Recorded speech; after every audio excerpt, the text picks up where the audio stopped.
जी हाँ साथियों, तो हम लोग देखेंगे कि जीडी यानी कि जो हम लोगों की सिपाही की भर्ती है, जीडी की नाम है उसका एसएससी जीडी 2024 नाम से है, जो कि काफ़ी लोगों का, जो लोग सेना के भर्ती से छूट गए हैं, उन लोगों का केवल एक ही ख्वाब है कि हमें सेना की वर्दी पाना है।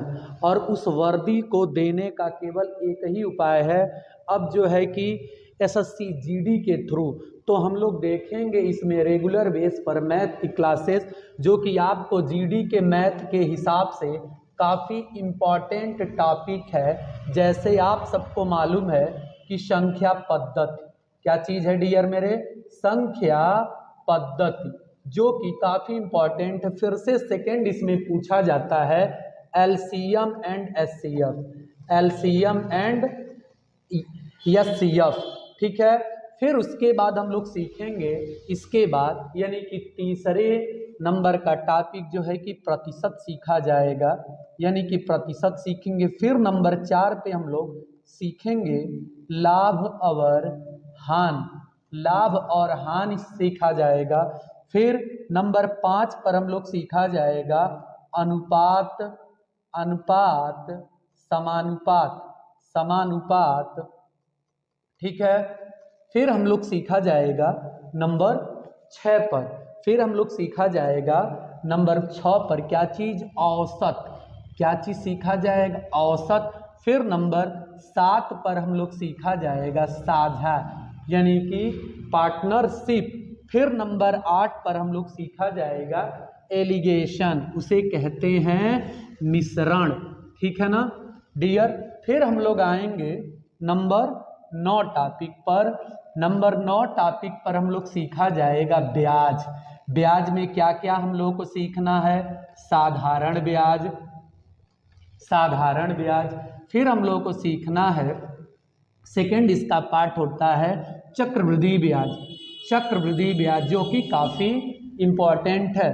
फिर हम लोग सीखेंगे नंबर 10 टॉपिक पर हम लोगों को सीखना है 2D and 3D, 2D and 3D, इसे हम सिंपल में कह सकते हैं छत्रमिति, जो कि काफ़ी इम्पॉर्टेंट है, ठीक है ना। फिर नंबर 11 काहे इम्पॉर्टेंट है, क्योंकि यहाँ से हर एक पाली में 2 से 3 क्वेश्चन जीडी में जो कि पूछे ही जाते हैं, पूछना तय ही है, ठीक है ना। उसके बाद हम लोग सीखेंगे नंबर 11 पे कौन सा टॉपिक, सरलीकरण, क्या चीज़, सरलीकरण यानी कि सिंप्लीफिकेशन सीखा जाएगा। फिर नंबर 12 हम लोग समय और कार्य, क्या चीज़, समय और कार्य, समय और कार्य, जो कि काफ़ी इंपॉर्टेंट है। फिर नंबर 13 पे इसी में हम लोग पाइप और टंकी भी सीख लेंगे, पाइप और टंकी, पाइप और टंकी भी सीख लेंगे।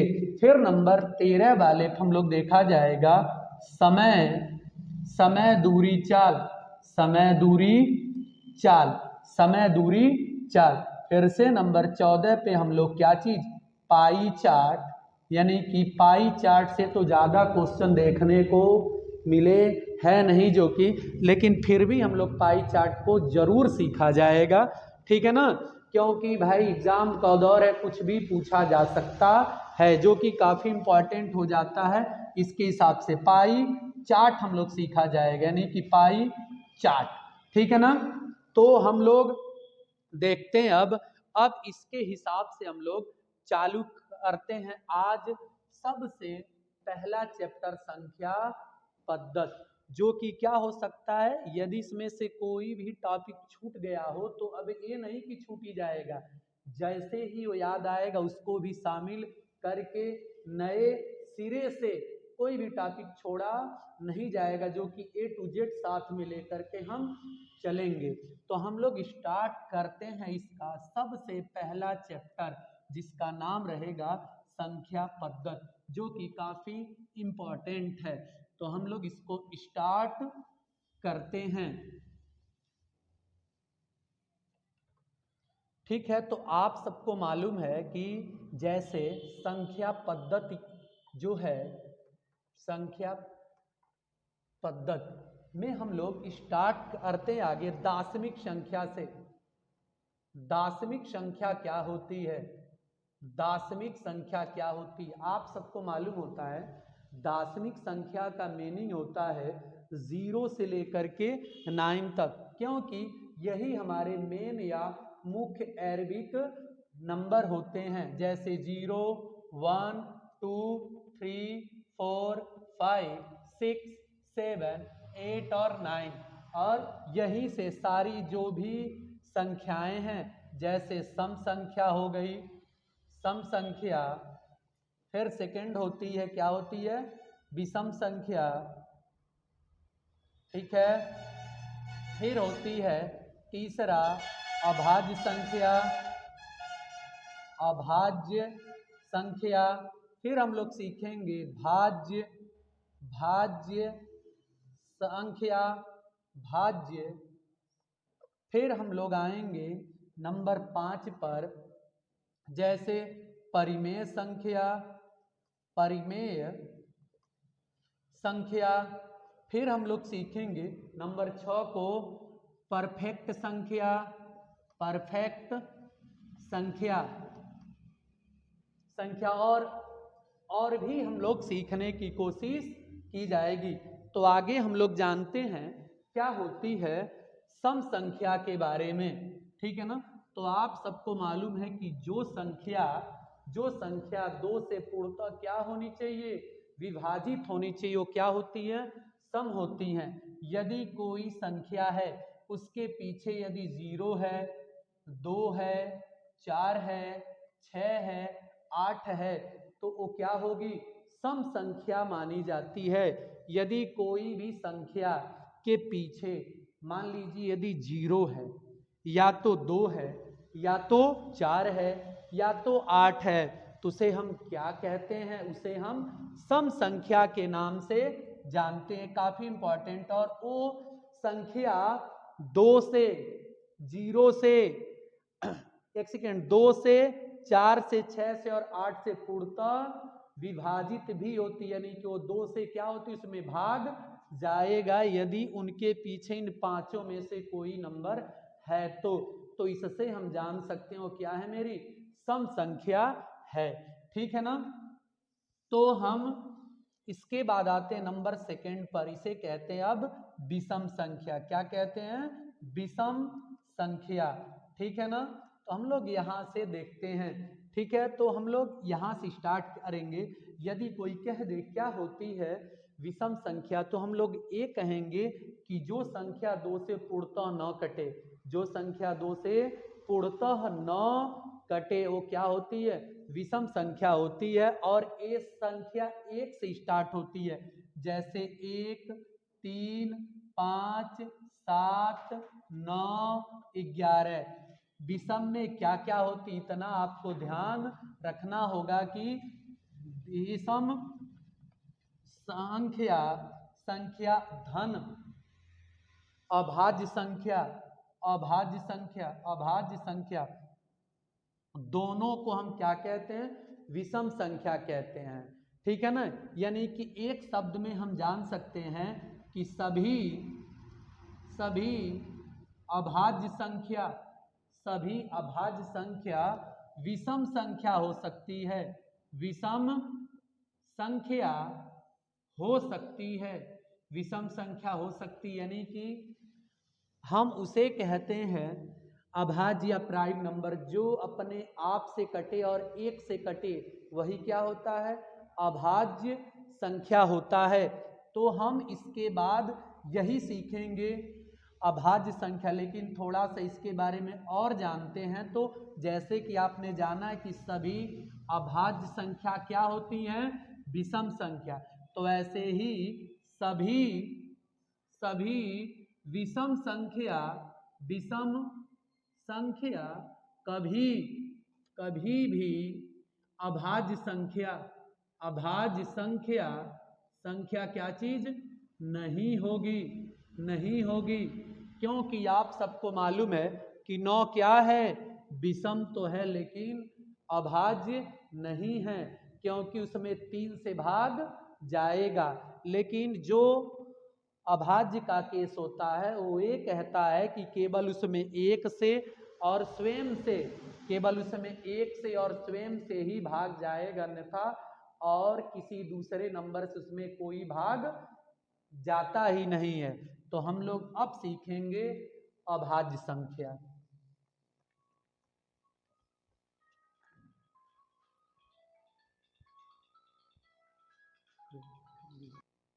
जी हाँ, तो हम लोग अब देख रहे थे अभाज्य संख्या।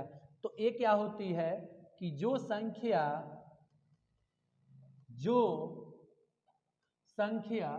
स्वयं या जो संख्या स्वयं या एक से पूर्णतः क्या हो, विभाजित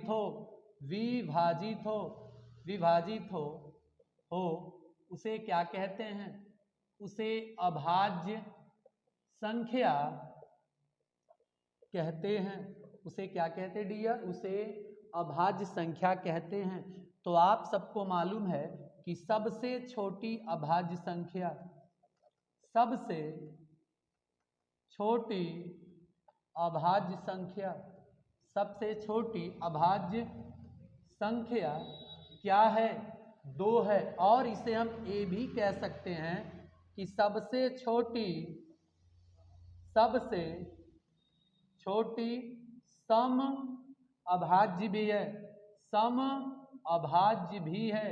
सबसे छोटी क्या है, सम अभाज्य संख्या भी है। एक चीज और हमें जानना है कि 1 से लगाए 1 से 100 तक कुल, 1 से 100 तक कुल, 1 से 100 तक कुल 25 अभाज्य संख्याएं होती हैं। अभाज्य संख्याएं होती हैं, अभाज्य संख्याएं होती हैं। 1 से 50 तक, 1 से 50 तक कुल 15 अभाज्य संख्याएं होती हैं, अभाज्य संख्याएं होती हैं। ये काफी इंपॉर्टेंट है, ठीक है ना। फिर 50 से 100 तक कुल 10 अभाज्य संख्याएं होती हैं, अभाज्य संख्याएं होती हैं, ठीक है ना। तो ये काफी इंपॉर्टेंट है। तो यदि कोई पूछेगा कि क्या होता है प्राइम नंबर, इसे हम प्राइम नंबर या ऋण संख्या भी कहते हैं। इसे हम क्या चीज, ऋण संख्या या प्राइम नंबर या अभाज्य संख्या, जो कि काफी इंपॉर्टेंट है।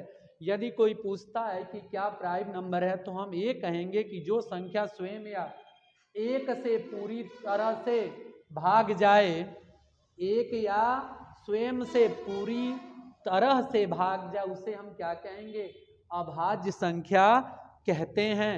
और यदि कोई ये कह दे कि सबसे छोटी अभाज्य संख्या क्या है, तो हम क्या कहेंगे, 2 कहेंगे।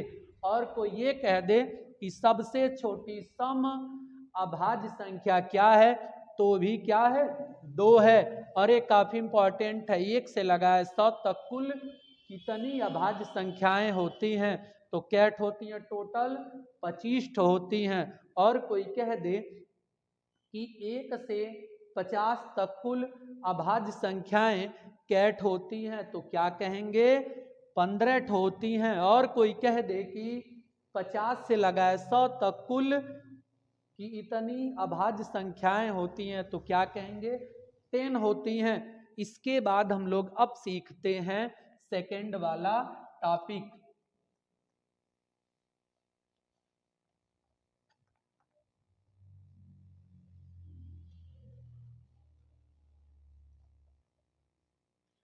चलिए, तो हम लोग अब देखेंगे सेकंड वाला टॉपिक। इसका नाम है परफेक्ट संख्या। परफेक्ट संख्या क्या होता है, परफेक्ट संख्या वे संख्या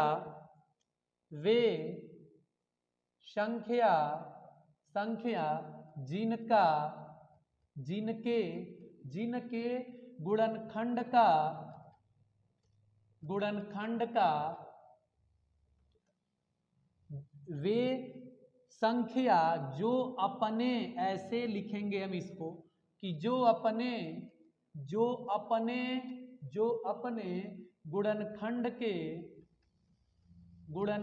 के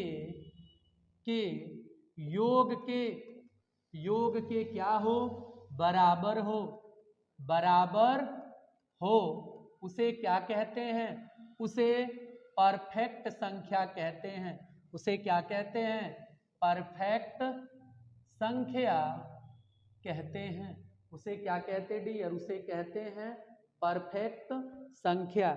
जैसे आप सबको मालूम है कि 1 का फिर 2 होता है, फिर 3, फिर 4, फिर 5, फिर 6 होता है।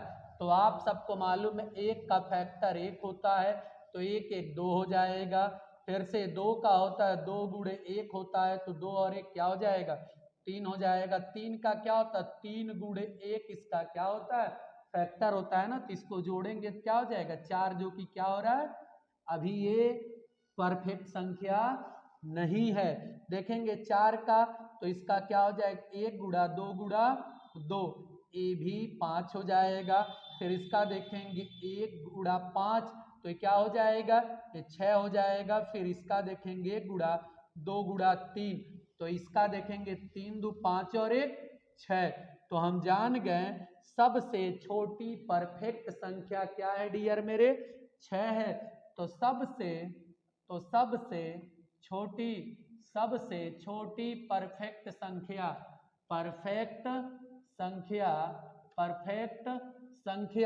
क्या है, 6 है। तो एक बार और इसको हम देखते हैं, वे संख्या जो अपने गुणनखंड यानी कि फैक्टर के योग के क्या हो, बराबर हो। वे संख्या जो अपने गुणनखंड अर्थात फैक्टर के योग के क्या हो, बराबर हो, उसे क्या कहते हैं, परफेक्ट संख्या। जैसे मैंने एग्जाम्पल दिया है, 1 लिया है, 2 लिया है, 3 लिया है, 4 लिया है, 5 लिया और 6 लिया है। तो मैंने देखा 1 का क्या किया मैं फैक्टर, तो 1 गुणे 1 यानी कि 1 1 क्या हो जाएगा, 2, जो कि 1 हो नहीं रहा है, तो 1 कोई परफेक्ट संख्या नहीं है। तो ऐसे मैंने 2 को लिया, 2 को मैंने तोड़ा, यानी कि 2 1 अन्नम 2, यानी कि 2 का फैक्टर है, इनका योग हो जा रहा है 3। यह भी कोई भी परफेक्ट संख्या जो कि है या नहीं है। उसके बाद मैंने 3 को देखा, 3 गुणे 1 ये क्या हो जा रहा है, 4, ये भी नहीं है। उसके मैंने 4 को भी देखा है, 5 हो जा रहा है, ये भी नहीं है। और मैंने 5 को भी देखा, ये क्या हो जा रहा है डियर मेरे, 6 हो जा रहा है, जो कि ये भी नहीं है। लेकिन मैंने जैसे ही 6 का फैक्टर किया तो क्या हो गया, इनकी 1 गुणा 2 गुणा 3 6, यानी कि इनका जोड़ क्या आ गया, 6 आ गया। और क्या हो गया, सबसे छोटी परफेक्ट संख्या हो गई, जो कि काफी इंपॉर्टेंट है। अब इसके बाद हम लोग सीखेंगे भाज्य संख्या। इसके बाद हम लोग सीखेंगे भाज्य संख्या। इसके बाद हम लोग अब सीखेंगे जो कि भाज्य संख्या, ये भी काफी इंपॉर्टेंट है। भाज्य संख्या के बारे में अब जाना जाएगा, ठीक है ना। भाज्य संख्या क्या होती है, जो संख्या यानी कि उसे कहते हैं जो संख्या 3 या 3 या 3 या 3 से अधिक 3 या 3 से अधिक संख्याओं से, किससे, संख्याओं से पूर्णतः क्या हो, विभक्त हो, उसे क्या कहते हैं डियर मेरे, भाज्य संख्या कहते हैं। उसे क्या कहते हैं डियर मेरे, भाज्य संख्या कहते हैं। मेरे कहने का अर्थ है कि जो संख्या 3 या 3 से ज्यादा संख्याओं से क्या हो, उसमें पूरी तरह से भाग जाए, वो क्या कहलाता है, भाज्य संख्या कहलाता है। जैसे एग्जाम्पल दे करके मैं चेक करता हूं, 1 हो गया, 2 हो गया, 3 हो गया, 4 हो गया, 5 हो गया, 6 हो गया, 7 हो गया। तो इसमें चेक किया जाए कि कौन भाज्य कौन भाज्य नहीं है। तो हम लोग देख रहे हैं जो 1 है केवल इसमें 1 के पहाड़े में ही आता है, अर्थात ये भाज्य एकदम नहीं है। फिर हम लोग 2 को चेक करेंगे और ये क्या होता है, 2 केवल 1 और 2 के पहाड़े में आता है, जो कि यह भी भाज्य एकदम नहीं है। फिर 3 भी 1 और 3 में ही आता है, ये भी भाज्य नहीं है। लेकिन जो 4 हमारा 1 के भी पहाड़े में आता है, 2 में भी आता और 4 में, और ये क्या हो गया, 3 संख्याओं से क्या है, पूर्णतः विभक्त है। तो हम जान गए सबसे छोटी क्या चीज, भाज्य संख्या क्या है, भाज्य संख्या मेरी 4 है। क्या है, भाज्य संख्या मेरी 4 है। और हम लोग अब इस पर सीखेंगे जो भी क्वेश्चन होगा दूसरी क्लास में। So thank you, best of luck, और आप लोग इसे ज़्यादा से ज़्यादा शेयर करें, लाइक करें। So thank you, best of luck.